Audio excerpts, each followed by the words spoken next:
All right, today is episode 13 of the Thrive Multifamily Podcast, and today we have the privilege of interviewing Dr. David Porter. He is a business analyst, consultant, coach for top-level executives and C-level executives to help better their businesses. So looking forward to it, and here we go.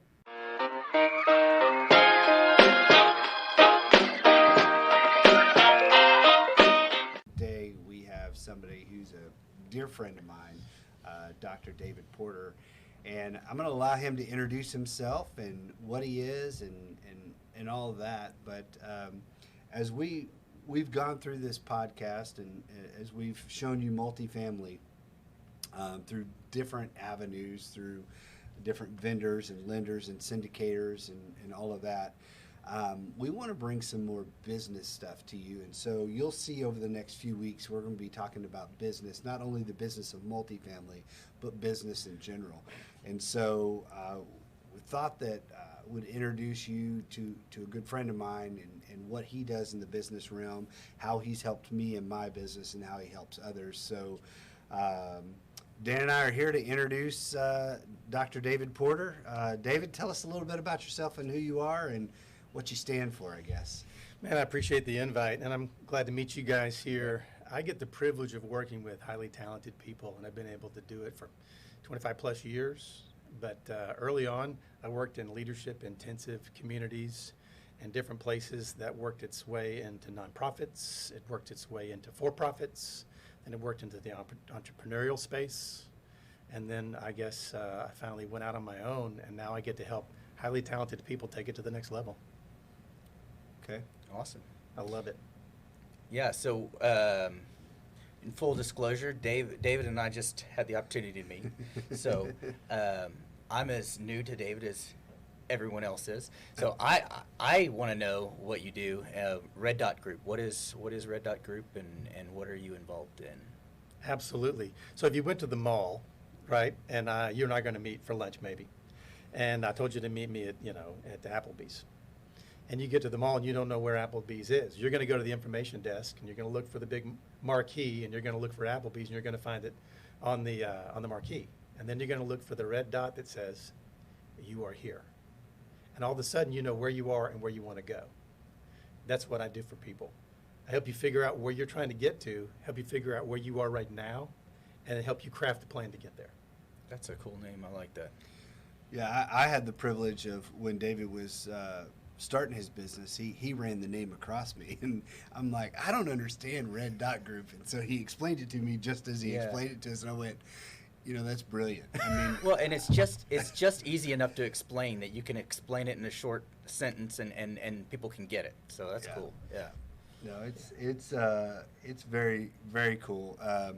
I've worked with David through Heritage for goodness over 2 years now. I don't know exactly how long. And he's come in and he's helped me be better, helped our team be better, help our communication be better. And I know you work with a lot of executives and teams and all that, but I feel like I wouldn't do justice because I would just talk personal. So what do you do with like your executives, and how do you coach them to be better? How do you coach them to be less of jerks, maybe? I don't know. I mean, maybe, that's how I was helped. So, what do you do, and how do you craft that? And I know everybody's different. So give us some ideas of how you work with your C-level executives and Sure. From that standpoint. So I work off of a couple of different beliefs. I believe that if you give a person a chance to grow and develop with dignity, they will. I also think that people want to change because everybody knows they fall short in different areas. So when you take those two ideas together and you say, we both know you need some help, and I'm going to give you a way to grow with dignity, they lean in. That's like the first two major pieces behind it. But on the other side is, I get the privilege of working with people that made it to a certain level in their organization. Either they've come to the top or they started a new one. So they're already talented, gifted, aggressive, smart, entrepreneurial types. I'm not going to come in and tell them how to run their business. I'm going to tell them how to be themselves and run their businesses better. And when that shows up with strategy, short-term, long-term planning, communication, group dynamics. I do a lot of mediation and negotiations, helping people internally and externally get together. I mean, if it matters, I'm a certified mediator, I'm a board-certified counselor, I'm personality assessment certified, and I've got my doctorate in organizational leadership. So depending on what part of the course I'm on is which club I pull out of the bag. Yeah. So, how do you label yourself? Is it consultant, coach, or a little It's bit a of great everything? question. I have no idea. No. The term that my clients are most, it comes out of their mouth when they explain me to other people, is they say, hey, this is David, he's my performance coach. Performance coach. Right, and it doesn't have the stigma in their mind of therapy. It doesn't have the stigma of I'm terrible at what I do and he's helping me fix broken things. It doesn't have any of the stigmas. It is, hey, I'm good and I can be better in all areas of performance. This guy helps me. Yep. And that causes the other person to say, well, that's interesting. Why is that? And then I can lay the cards down. Yep. Are they tarot cards? Sure, there, whatever. I get introduced 95% of the time when somebody says, hey, I know what you need to do. I want you to talk to David. And then we meet and they say, I don't really know what you do, David, but they said to have a conversation with you. And they bounce around for a while, and almost invariably I'll say, why don't you tell me what's going on for a few minutes, and then I'll tell you what I think. And they'll tell me what's going on. I say, can I give you some feedback? And they'll say, sure. And I offer them feedback, and they'll go, can we start meeting Tuesday? Because my skill set isn't that I'm proud of it. I just can see their situation for their benefit from a different vantage point. Yep. And make it clear. So if you take a person who wants to change, and they know they need to change, give them a way to do it with dignity, they will. But the goal and our mode of how we do it is give them the clearest and fastest path to change. And once they can see, oh, I need it, this is a clear, this is a fast path, I'm in. Yeah. That makes sense? Yeah. Yeah. Yeah. Yeah, so I'll give some examples within my team and how you've come in and changed, Sure. right? So I'm pretty when communicating with my team, I may be really direct at times. I may be really passive at times because I do want people to be the best them that they are.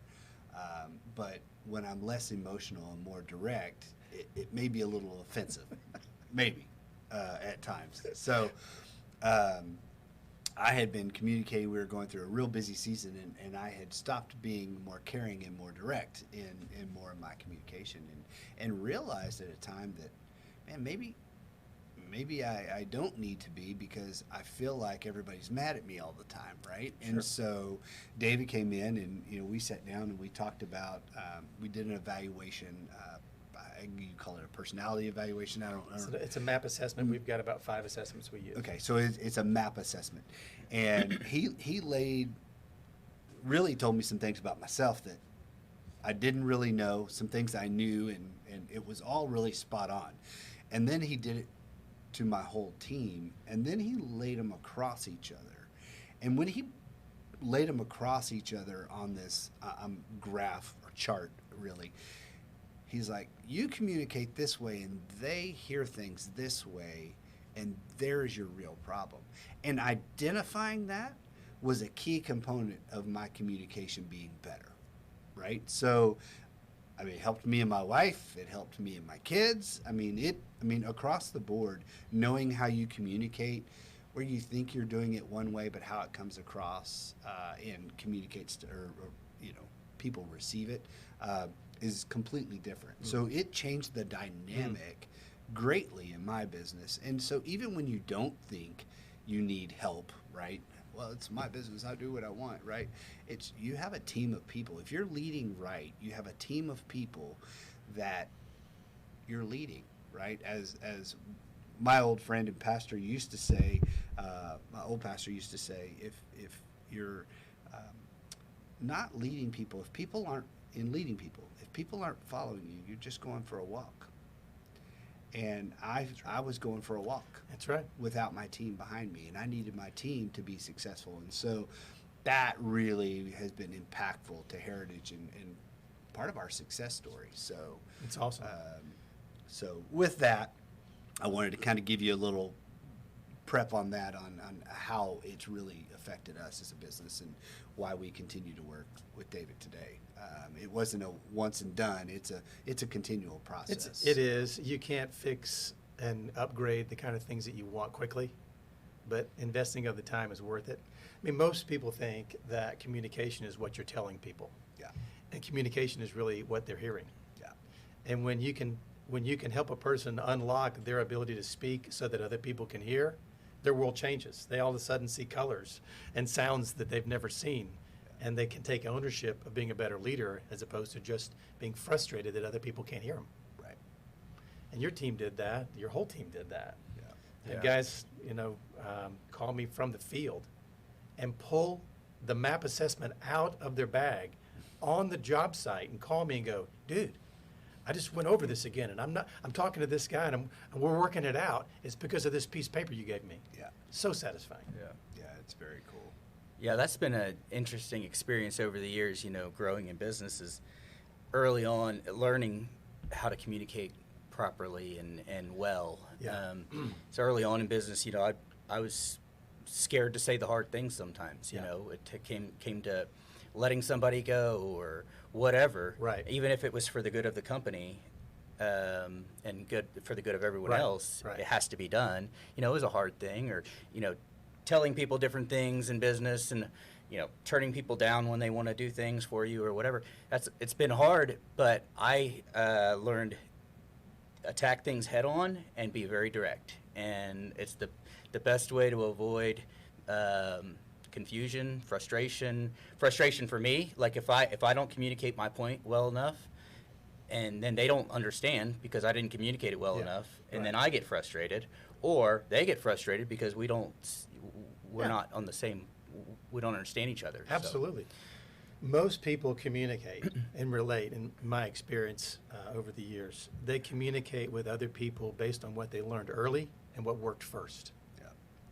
So if however they learned it, and usually that's not by school or training, it's just they just learn, do this and it works. Well, that works for a while, and then it stops working, and then you just try harder and you hurt people. Yeah. When you can take a grown man, a grown woman, and say, look, let's take apart your communication style and find ways to refine a few pieces, reshuffle a bit, and you can still show up 100% of who you are, but your communication is even better. And they do that, and they see the results, they show back up again and go, whew, this was so good. And they're setting down stuff that they've been carrying for years that stopped working. Yeah. Mm-hmm. No, very true. Yeah. Well, in business, I know you've done a ton of things, and one of the things that you do on a regular basis is you do a lot of M&A work. You work with companies that are buying other companies or merging companies Yeah. and doing that. Sure. And I'm going to talk a little bit about what I know in that and how it affects, even in the multifamily world. But you kind of come in and assess, hey, I'm thinking about buying this company, and then you go meet the new team, right, in this company, and then you figure out how they can blend together. And Right. some pieces don't, right? Some pieces have to go away, but Right. how they blend together. And I think of this, Dan, in the multifamily way, right? When you're buying a property, you're buying a business, and it's coming Yep. into your portfolio. You may be taking part of the property management. You may be taking the maintenance staff. You are taking the residents, but all of that, and blending that. I think David actually could really help in that aspect of bringing the team into the culture of what you're trying to do. Sure. Yeah, in we've that. we've talked about that in the past. Of you're buying a business Right. when you're buying an apartment complex. You're Yes. buying a fully operational business with a staff, and if some of the folks that are involved in the industry are only looking at the numbers and looking at a spreadsheet, Metrics. it's people involved, and you have to know people and understand Right. people and know how to work with people if you want the best out of them and if you want to succeed. And I think that's a very interesting aspect. I can put it in context for you. So as an example, ideal scenario, and this is an example of how it works. People call me and say, hey, we need you to come in and work with this new CEO set that came in. We have redundancy. We have too many of everything. help us figure out who needs to stay and who needs to go. And in my mind, I'm like, that was a couple of steps back. You know, you're all not supposed to be on the bus at this point, but I can't tell them that. So I get involved and help them determine who's best skilled for what thing and who can get reoriented or who can get adjusted within the organization. But that's a lot of work after you get married, right? Yeah. And so the way I approach it with them is to say, why don't we deal with this earlier on so that this problem is a lot smaller?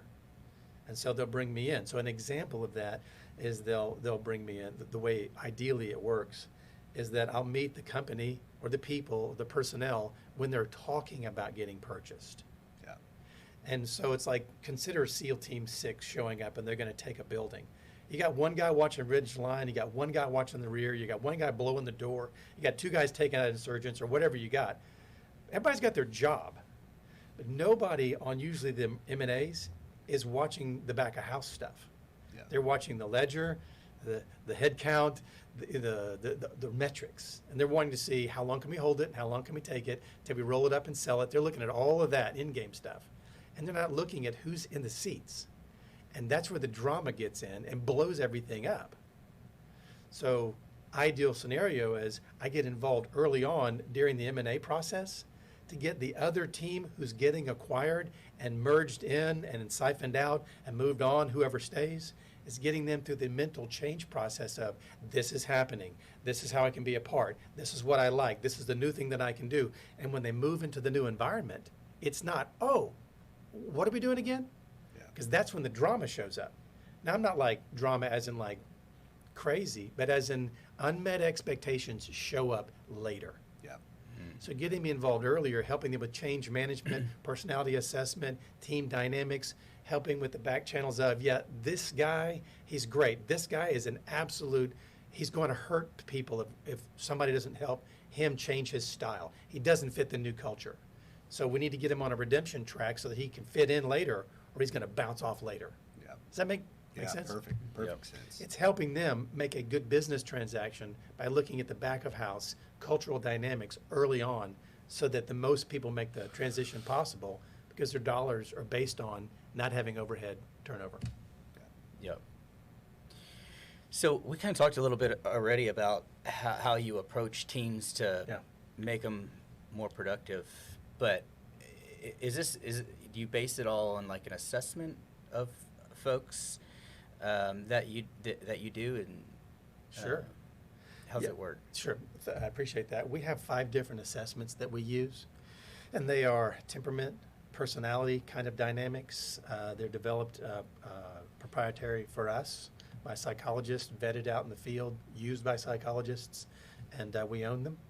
And we'll help people determine whether they're a leader or a manager, help them figure introvert, extrovert, figure out what kind of person that they are. So can you imagine you're acquiring a company, you got 10 people, and we'll use the M&A context. Well, you got 10 people, that's great, but your culture is high leadership driven. If you find out early on, 90% of these people are managers, and they're passive, and they need to be told what to do, then you're about to introduce a cultural dynamic that will blow up on you. Well, then you can siphon through how to navigate them into roles in the new company early on that are management-oriented roles, not leader-oriented roles, as opposed to dropping them in leadership and they fail. Yeah, and then you need to bring in some leadership. Bingo. Yeah. So it's a redemptive process, meaning, hey, I believe the people who buy and sell companies are stewards of the people who come along.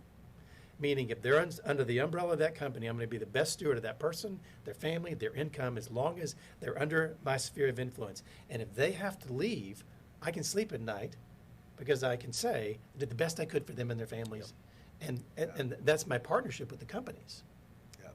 But assessments is how we quickly jump into the deep end of the pool. Yep. I do one-on-one assessments, I do leadership development, I do executive coaching, where I get to learn people. But really the assessments are designed to introduce those people to themselves. And on a regular basis, they go, that's why I think that way, and that's why I do that. And I always had a thought about that, but now it makes sense. And it puts us in this common conversation where I've given somebody the opportunity with dignity to learn about themselves. Then they get engaged in the conversation. Then they want to grow. I get to be a coach at that point, not just a guy pushing them along to change. Yeah. Yeah. Intrinsic motivation kicks in. Yeah. No, that's so true because, with our team, I guess I'm just trying to speak vague here, but, with our team, I was going to lose people just from my communication style, right? I was going to lose people, not they were quitting on me or anything like that. It's because, on a daily basis, I go to work and I think of all the families besides my own that I'm there representing, right? That Heritage represents, my whole team, my staff, even the people in the field. We've got, I don't know, anywhere from 300 to 500 guys in the field, just depending on how many projects we're doing. So with that being the case, I think about all the families and the stress that puts on an entrepreneur and how they do and how they Sure. communicate, Right. right?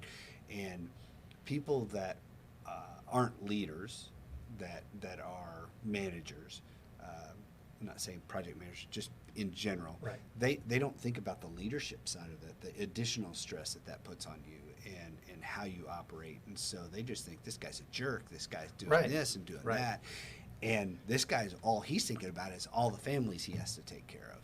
And so I think that's the biggest part that you've helped me realize is, hey, you're thinking right, but just shift a little bit over here. Have a little softer side to you. Have a little more understanding of where they're at to help lead them better. And so, anyway, I think that was probably the most dynamic. Realizing who I was and how I communicate was probably one of the biggest things. Let's take that apart for a second, if you don't mind. Sure. My goal wasn't to get you to be softer or to be less masculine or to be less you. Sure. Yeah. It is to say, did you know that there's more of you that can come to the table that other people need to see? And when they see that, they'll take the whole package. Yeah. And you brought more of you from behind the scenes up to the equation, and they're like, I like that guy. And they heard everything you said because you brought more to the table, not less. Yeah. No, that's very true. Yeah, that's very true. I don't think I had to change much. Nope. I just think I had to talk a little better. In my experience, studies have proven it, that when people focus on what they want to say to other people, people don't hear what they say. What you learned is a skill we teach all the time. You formulate what you want to communicate. How does that person need to hear it? I need to put it in that language, and all of a sudden they pick up what you're putting down, and the dynamic changes, and they don't know why. They just go, hey, we're getting along again. And Yeah. it just works. Yeah. And pausing before I speak, that was a big thing, right? Because I always want to fire back, and it's like, just listen, just finish listening. For I like little tricks like the sandwich method.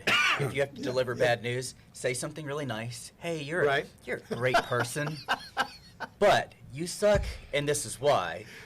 But to wrap it all up, you're a great person, right? Yeah, but when he would do that, it would be a sub sandwich. It was a lot of bread. Yeah, It was a lot of It's a bread. whole lot of But think about this, the trick that we develop, what we do is we help people with clear hacks, tools, tips, and tricks that help their personality come out, and then it becomes natural and normal for them. And for Dax, I said, man, you need to hit the international delay button. Just know that whatever you're saying is going to take a couple of seconds. So think about it before you talk, and just a little bit of time, 2-3 seconds, he was able to orient to, oh, I'm talking to this person, this is their life story, this is what they're like, and I can put it down and they're picking it up. Revolutionize how you communicate. Very small hack. Yeah. Oh, I'm kidding. I was giving you a little pause.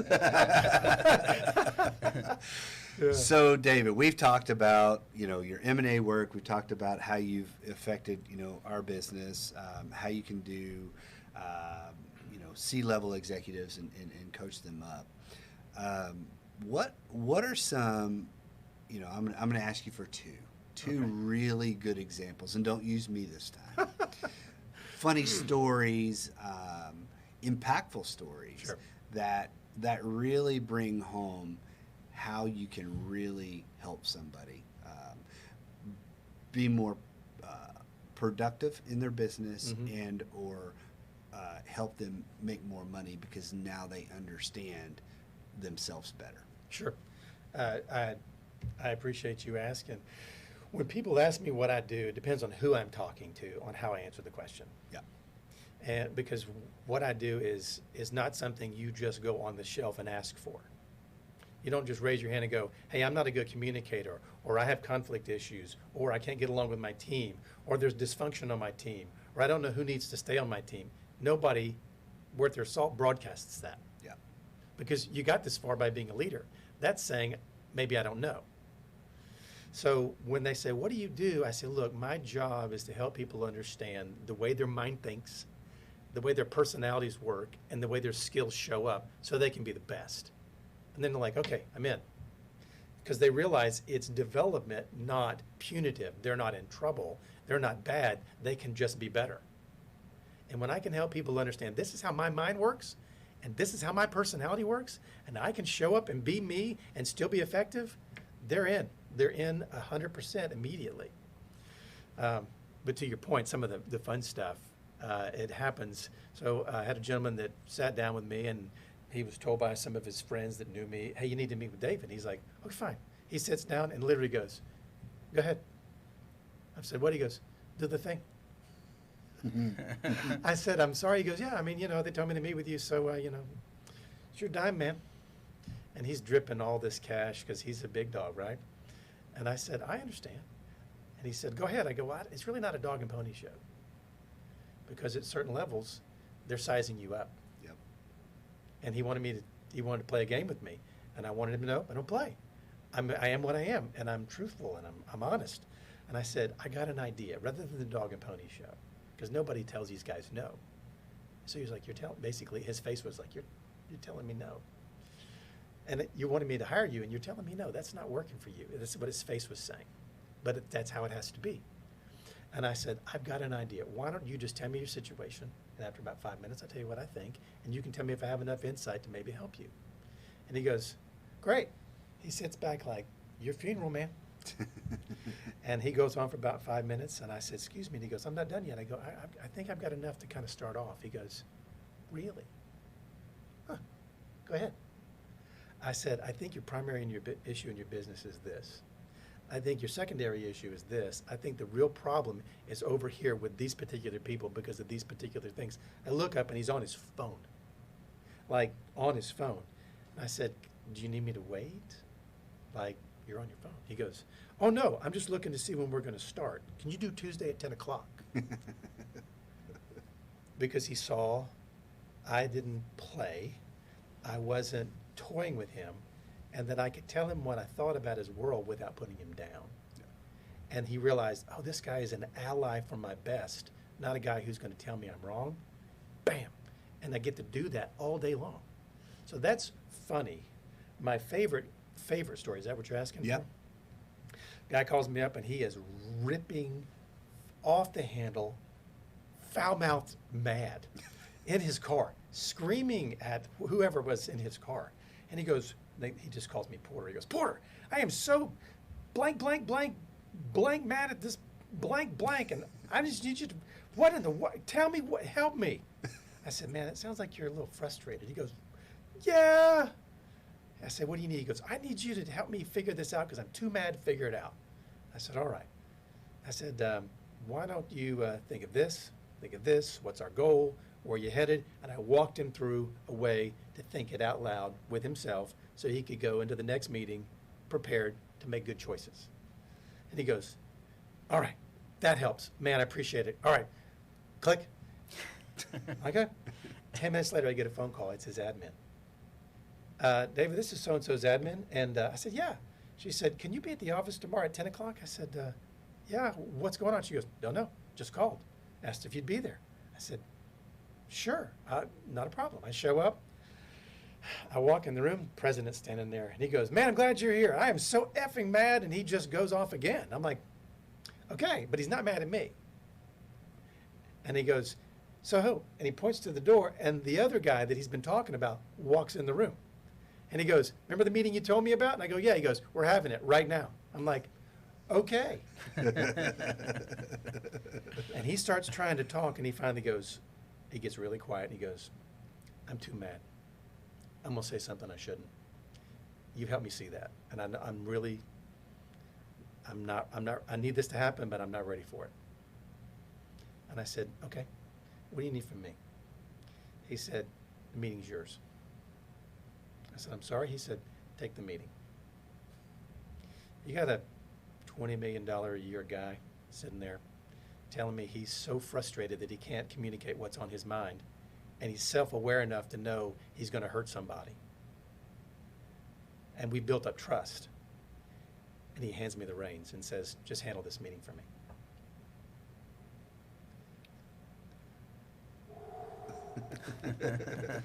And it happens all the time. And so I looked at the other dude in the room and I said, hey man, are you okay with this? He goes, man, I'm good for whatever helps us work this out. I said, all right. So out of respect, I turned back to the president. I said, Mr. President, are you talking? He goes, yeah. I said, everything? He goes, all of it. And I said, down to, he goes, that too. And he goes, everything we talked about yesterday, whole thing. And I turned to the other guy and I said, I'm going to have to tell you some things straight. Is that okay?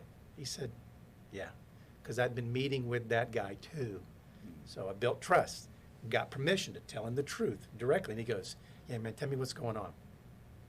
I said, there's a box outside this room, and if you don't handle this well, they're going to put your stuff in it, and you're going to leave the office, and you're never coming back. Looked at the president, he goes, yes. And I said, they think you're a great employee, and they want to keep you, but you are driving people out of their mind by the way you act bigger than you are.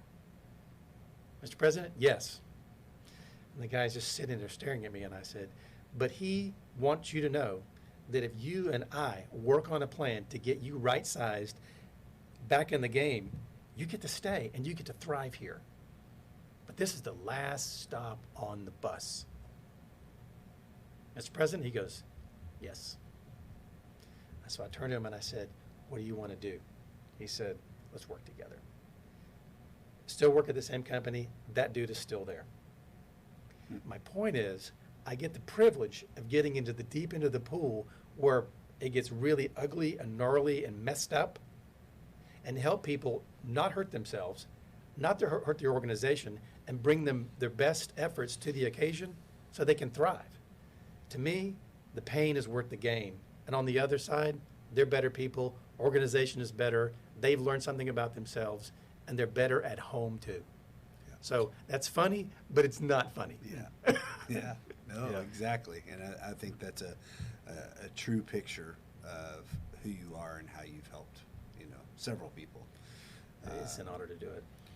Well, David, I want to thank you for coming in today. Yeah, absolutely. Thanks for promoting the Thrive brand. Yeah. That's a little product placement I've been working on for a while. Yeah, it's been great to meet you and great talking with you. So appreciate you coming in. Glad to be a part.